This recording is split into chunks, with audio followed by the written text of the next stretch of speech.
many things that made me incredibly proud to be at that podium during this historic moment. Again, this is a historic administration. I'm a historic figure, and I certainly walk in history every day, but this is also a historic making administration because of this president.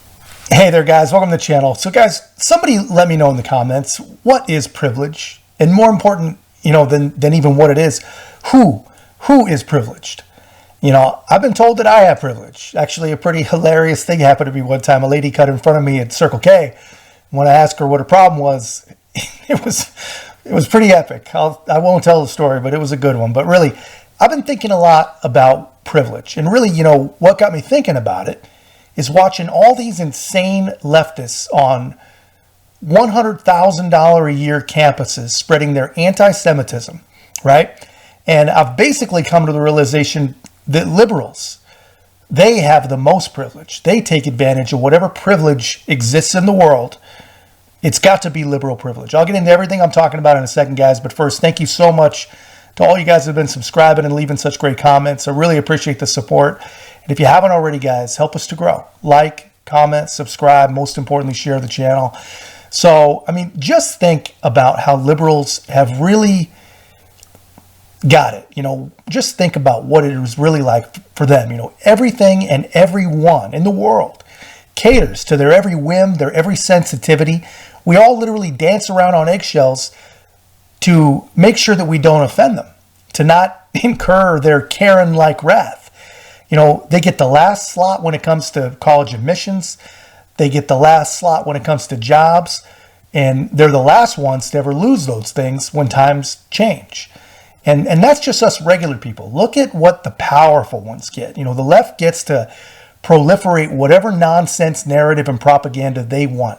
No matter how wrong it is, no matter how fictional it is, they can say and do whatever they want. And even when they get debunked, they never have to admit it. If you think I'm crazy, just think of the Russian collusion narrative. And more specifically, think about Adam Schiff, his numerous claims that he had the undeniable goods on the president. None of that was true. And no one's ever held accountable. And because there isn't any balanced treatment in the media as a result of their liberal privilege, which that's what it is, no one ever has to admit it. No one ever has to address it. Can you guys imagine what the outcome would be if there was actually fair and balanced media treatment? It's almost like, it's the original idea of equity. The media can't, treat them the same because the ideas and the policies of the left are just so bad. And if they were to give them fair coverage, it would without a doubt not allow for an equity of outcomes because people would never go along with it. And it all comes down really to asking the right questions and asking them in a fair way. And this is how questions should be asked. And ask yourself, if every journalist took their responsibility as serious as this guy, do you think we would even have a President Joe Biden? I want to ask about polling. In February, the president conducted an interview with, I believe it was Telemundo, and he was asked about the dismal state of his job approval ratings. And he answered in words to this effect, "Do you know anyone that believes the polling these days?" And he talked in some detail about the difficulty of getting people on the phone and compiling accurate polling. Whenever you're asked about the president's dismal job approval ratings, you say we're not going to look at polls. We look at his accomplishments. And yet when you are asked about various domestic policy initiatives, you will say these poll very well. People support what the president wants to do. If you look at the individual subjects on the polling, they support what the president's agenda is.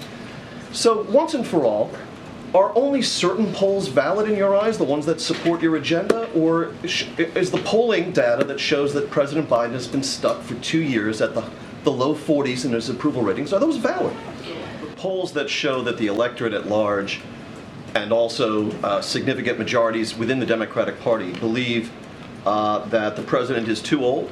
The polls that show the American people and also significant majorities within the Democratic Party don't want him to run again. And the polls that show his handling of the economy, foreign policy, all of these dismal polls, his job approval ratings, does the White House have any basis to challenge the accuracy of that polling? Happy Thanksgiving, everyone.